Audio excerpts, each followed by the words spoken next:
ভারতের গুজরাটে এক নারীর গয়নার দোকান লুটের চেষ্টা এক অভিনব ঘটনার জন্ম দিয়েছে। আহমেদাবাদের রনিপ এলাকায় ৩রা নভেম্বর দুপুর 12:30টার দিকে এই ঘটনা ঘটে, যা এখন সোশ্যাল মিডিয়ায় ভাইরাল। ফুটেজে দেখা যায় মুখে ওড়না জড়িয়ে একজন নারী ক্রেতার সাজে দোকানে প্রবেশ করেন। কিছুক্ষণের পর হঠাৎ তিনি দোকানদারের চোখে মরিচের গুঁড়া ছুঁড়ে মারার চেষ্টা করেন, যাতে সাময়িকভাবে অন্ধ করে লুট করতে পারেন। কিন্তু মরিচের গুঁড়া দোকানদারের চোখে না লেগে বাতাসে উড়ে যাওয়ায় তার উদ্দেশ্য ব্যর্থ হয়। মুহূর্তেই দোকানদার তার প্রতিক্রিয়া জানিয়ে একের পর এক চড় মারে। মাত্র 25 সেকেন্ডে নারীটি প্রায় 20টি চড় খায়।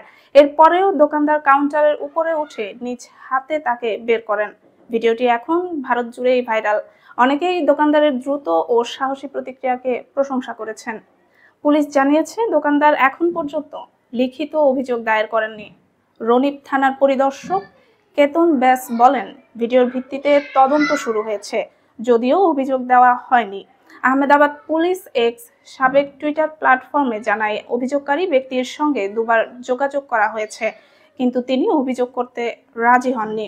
তবুও সিসিটিভি ফুটেজের ভিত্তিতে অভিযুক্তকে শনাক্ত ও তদন্ত চালানো হচ্ছে।